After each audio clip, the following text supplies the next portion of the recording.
Oh, but Exactly. you're my partner in crime. I was just waiting for you to finish off, then I can Partner in crucify crime. you. Every time I say partner in crime, you're running Is away this from Brazilian? me. Yeah, stop holding my hair. You should have gone to court today. I'm told that Nayele had Brazilian hair. It Well, was litigating for his I paid the Brazilian hair with the work and everything, so I didn't have to do anything extra for that one. I saved for it. Every woman deserves a little bit of pampering every now and then. So I mean, if I make any effort to cut this, no, hey, I will be in big trouble. that is the cost of a land for somebody that I'm worried on my head. So if you cut it, you pay for it. Well, I won't pay for it. You and I mean, I'll cut it for sensual reasons. So what are we discussing? We're discussing on the back foot of everything that has happened. If we do not discuss it, then we wouldn't be doing it justice, because everybody is talking about Nayele, Nayele here, Nayele there, Nayele everywhere, and on social media as well. So we are giving it the treatment it deserves here on the show. And then we'll kill it. Breno. We just want to. You do your cooking. You do your cooking. You get your 8 years. I know some massive. All right. So let's hear what people. That's what we're talking about. So yes, we're talking about how media treated the Nayele cooking saga. We have been through all the media outlets, both international and local, just to check what is happening. And that is what we're talking about on today's JN Interactive. Wherever you are, welcome to your show. My name, as always, is Marian Toure, and this show is proudly supported by Selfline. Selfline, it's about time. Stay on. Joy News Interactive is brought to you in association with Surfline. It's about time.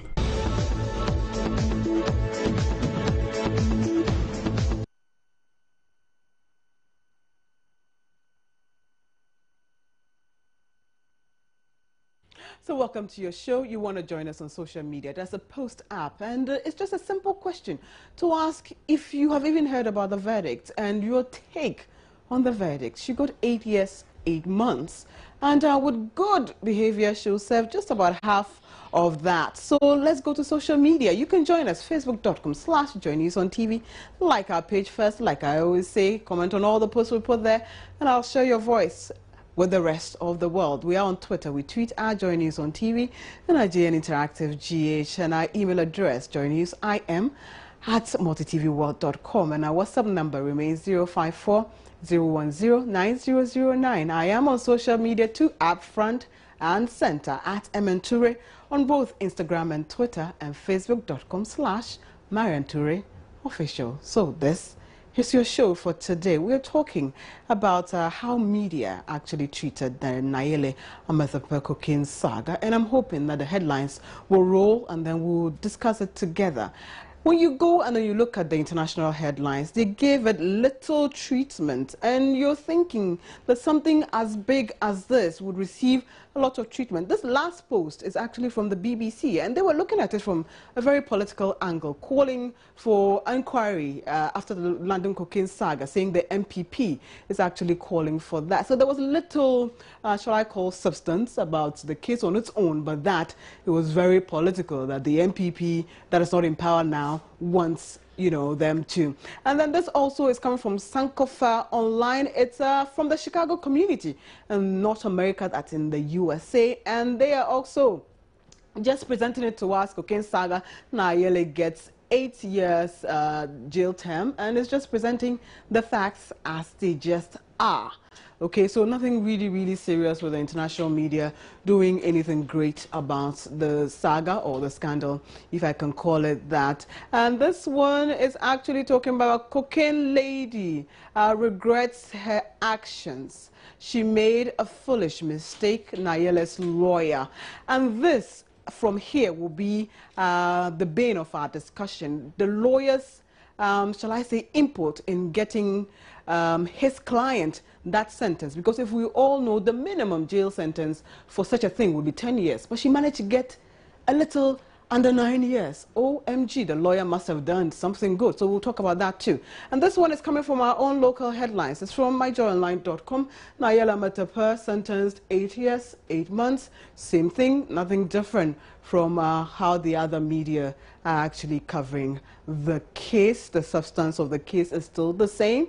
It's like one getting one and then a blog roll of whatever the other media outlets are talking about. And this one, Cocaine Saga, Nayele sentenced to 8 years in prison, is just about the same thing. So all the media, I think the local media in Ghana have given it more treatment than you would hope that the international media would give it, seeing as it happened, you know, across the pond from us in the UK. You'll be expecting that, you know, they would give it that. And this one is coming from City FM Online. It's got the same byline and everything else. She gets 8 years in prison. So today's discussion, obviously, we're looking at how media is treating all of this, both social, the print media, and the local, the media that we, or the traditional media that we have here, you know. And I am hoping that we'll get a lawyer to join us to get deep into this discussion. And like I was saying, the lawyer played a key role in getting her that sentence. And I was actually hoping to get through the lawyer's sentence with you. And once I get it, I'll go through it individually with you to see the pleading and what actually led to this verdict that we have had now. We all understand the minimum sentence is 10 years, but she managed to get 8 years. We understand issues that are happening even within this country, and bringing Kwokes's case that he was actually caught smoking weed, which is cannabis, which actually perhaps gets a lesser sentence. But we are waiting for the case to go to court, and what we are hearing is that the minimum that he will be getting is from 10 years to 15. And so if Nayele managed to get 8 years, then the lawyer perhaps deserves all the applause. What role does your counsel, your legal counsel, play in getting you the verdicts that they get for you? In the meantime, though, we have been out there to speak to you like we always do, and we'll be bringing the video blogs later. But I hear Maurice Ampao is actually here on the line to help us with that. Good evening, Maurice, and welcome to Jane Interactive. Good evening. How are you doing? Oh, by His grace, I'm doing good. We thank God. You're a lawyer yourself. Please help us understand the role of legal counsel in shaping perhaps the course of a case for their client, and also securing them a verdict which actually, all in all, becomes favorable to the client. I think one of the cardinal principles that should guide every lawyer is to make sure that you master your brief, knowing the case very well, knowing the strength of your client case and the weakness of your client case, having facts, and then also you're being very civil, your conduct, very respectful to the court, very honest and truthful to the court, and then also trying as much as possible to look at what you can do in terms of advocacy. At the end of the day, if your client case is bad, when for example, in this case, when a client is sentenced, what are the things you have to look out for? That will you win the sympathy of the judge. So that is exactly what a lawyer must do. A lawyer should not be go ranting as some of our lawyers are doing when they are lawyers in the case. Then they are in the media shouting and exposing all their strategies. That's not what you do, because when you do that, you incur the displeasure of the judge. Right. What was key actually in Nayele Amatapa's case actually today when I was listening to it was the fact that the lawyer had to go back and dish some dirt on his client, if you can call it dirt, to go as far as saying that, well, she was actually married. There's some things that we didn't know about her prior to today. And it was perhaps the lawyer's intention to make us all very sympathetic towards the lady, and obviously get her the judgment that she got, that while she was married to a dealer, spare parts dealer, who left her with 3 children, and so she's learned to live a very plush life, if I can call it that. And having been left that way, she has to find a way and then means to continue with that lifestyle and also cater for 3 children. Yeah, definitely. That's exactly what you want to know. You see, The judge in sentencing has so many factors to take into consideration. Number one, deterrence. How do you deter other people from doing what Nayele did? And also, the court has to take into consideration whether Nayele is known, is somebody who has been doing drug business, and what are the circumstances that led her to engage herself into this drug business. And the lawyer realized that the best thing to do is to go back and study the background of Nayele. Who is Nayele? Where does it come from? What has influenced her in engaging in drugs? What are the things that actually did not go well with her? What are the strengths and weaknesses? And that is exactly what the lawyer did.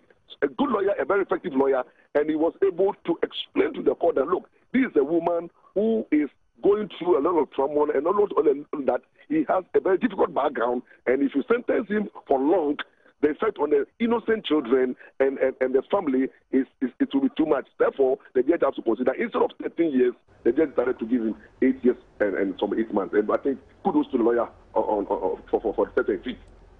Lawyer Maurice Ampao, thank you very much for your contribution today. And we're going for a very short break. When we come back, we would look still at the media angle, how the media actually covered the Nayele Amatapa cocaine saga. You're still watching today's JN Interactive. My name is Marian Ture. Please don't go away.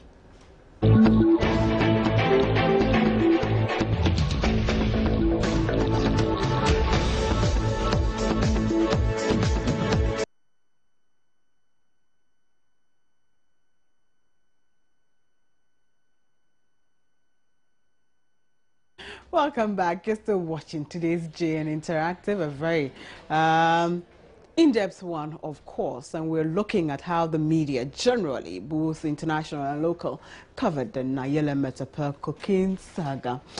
Today, we're doing something different. My colleague Steve Enti has joined me early so that we can still continue to look at the angles that have come through from all the media outlets and see how best we can kill the story. Like he says, this is Joy News after all, and we want you to live it with us and be a part of what we are doing. Steve, welcome back. Hey, critically, I mean, you know, when the story broke, there were those who were desperate to portray this as an as an NDC problem. I mean, there were the part of the media who were desperately trying to push so that it becomes as if it is their problem. And, it was very politicized in the beginning. Very, very heated, politicized. Which even in Parliament, it came up in Parliament, debates and all that. Yeah. And for us journalists, you do know that the key issues we want to explore is to get the facts to come out. So in all the back and forth, I think many people missed out the key facts. It started with the arrest of Samens, yes. Some other Samens, exactly, that he broke the story. About, he broke it, and then there were elements of the story which were not true. Eventually came out that some of the names that they used in the story were actually true. Exactly. So why was he arrested? And also arresting some guys at the airport also for saying, okay, baggage handlers, X, Y, and Z. She came in contact with this one and this one. It's amazing though how the whole thing has unfolded up until now. Yeah, and it went international also. Exactly. BBC covered it. Ghana went to BBC. Exactly. And it created a certain image for us, really very negative image. And even internationally, people would have seen us as a very the image that we have created for ourselves this past few years. Obviously, when I pass through immigration and I say I'm Ghanaian, some don't believe it, but those who believe it start talking, oh, Akwaba, how is Ghana, has that. And I don't want to mention names, but some of our African counterparts have been seen to be the really bad ones when it comes to certain things. And so for Ghana to actually be recording something like this, it puts us in a very negative light, especially in Africa, and also the image that we are building becomes an issue. Don't go away, Steve. But we went out there, as we always do here on the show, to solicit your views. And in our first video blog, we're actually asking if you heard the verdict and what you make of the 8 years, 8 months sentence. Let's take our first video blog. To me, 8 years and 8 months, I would say it's okay, because with the impression people are making, it's not actually her fault. I'm seeing that maybe there are some, if not government officials or something, which influenced her to take those drugs outside. So, to me, the 8 years, 8 months is okay for her, because even if she was sentenced more, maybe the time will not be out before she will even be out, because some government officials might even get in to help her build. For an issue, exhibiting good behavior and being let out, I don't think it's a good idea. I don't think she should serve the full years. She should have to serve the full years in prison. It doesn't matter, because this one is a drug issue, not something, let me say, a murder or something which you see maybe the presence of a bad behavior. But this one is a drug. Yeah, it's a bad drug. So she should have to serve the full years. I think it's okay, because as a matter of fact, 8 years is normal.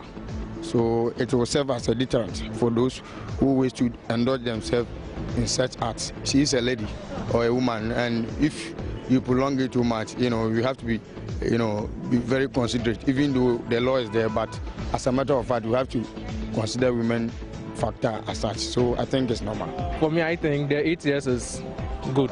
She didn't do the right thing anyway, but like the 8 year sentence is okay for her for now.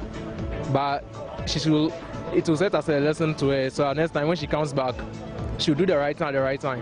Since she's been caught up in the law, she should just go by the sentence and then pray that things get better with her, so that at least she can be an ambassador for those who are into drugs. She can talk to them more. Her experience is the best teacher. She has been through it, so she can teach others so that they don't go through what she's going through now in prison, because prison is hell. I think she's smart enough to admit first that she was guilty of the crime, so I don't know much about the judicial process in London, and I think the judge knows best, and they give her the 8 years, 8 months. The punishment, to my opinion, is not enough, because if you consider the way what we heard about people that take drugs outside, the kind of life they live, when people see this, they might be like, okay, fine, let me do it. Maybe when I'm caught, this is the minimum sentence. I mean, this is the minimum punishment I'll receive. After that, I'll come back and continue my luxury life.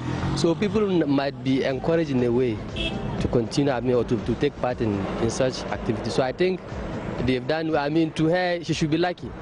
Yeah, she should be lucky, because 8 years, she can come back and continue her life.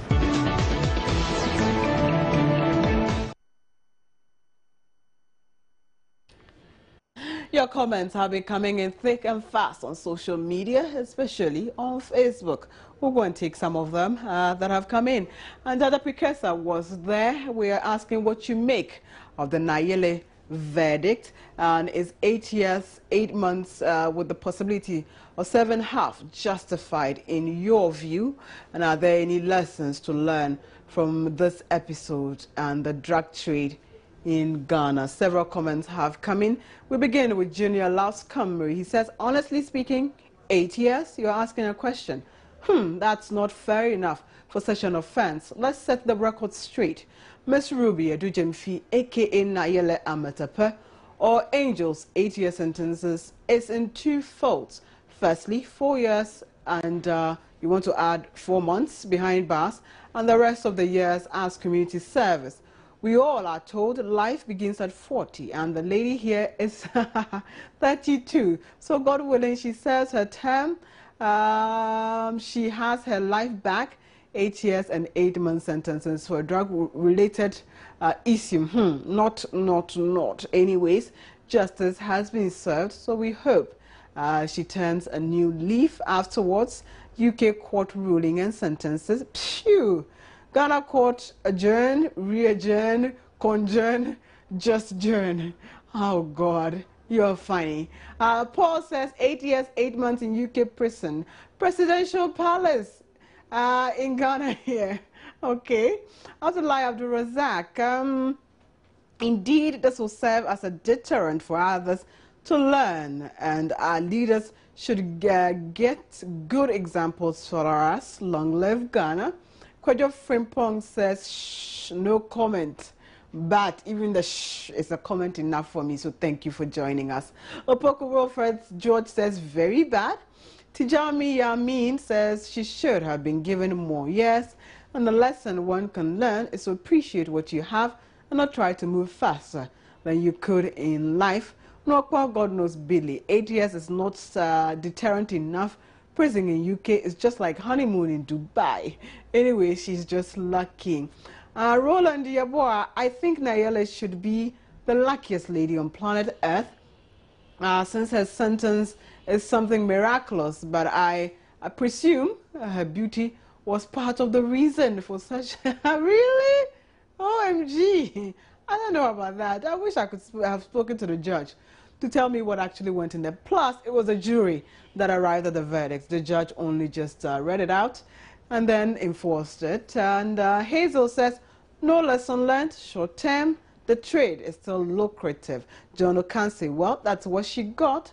Dorothy Abuaji, UK prison equals to Flagstaff House.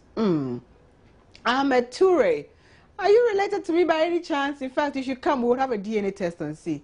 It's so sad for her, but she should have mentioned those who helped her to pass the VIP at KIA, that's Kotoka International Airport, at the court. Anthony says it's okay.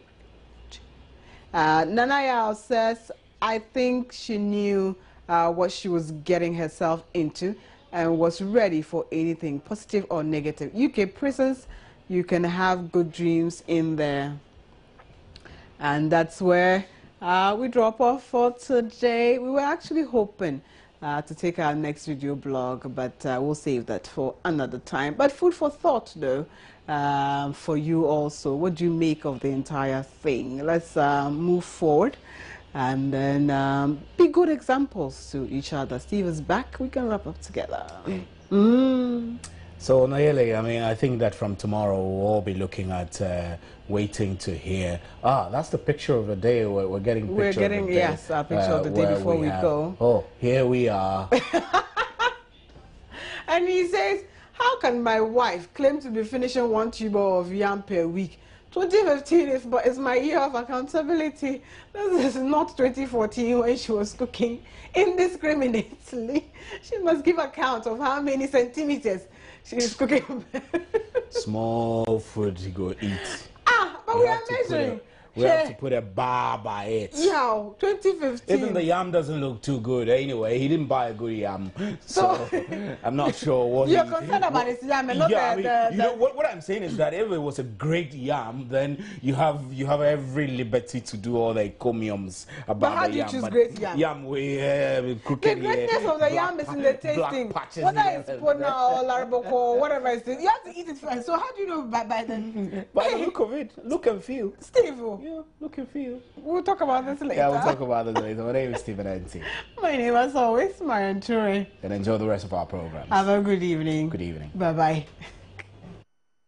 Joy News Interactive was brought to you in association with Surfline. It's about time.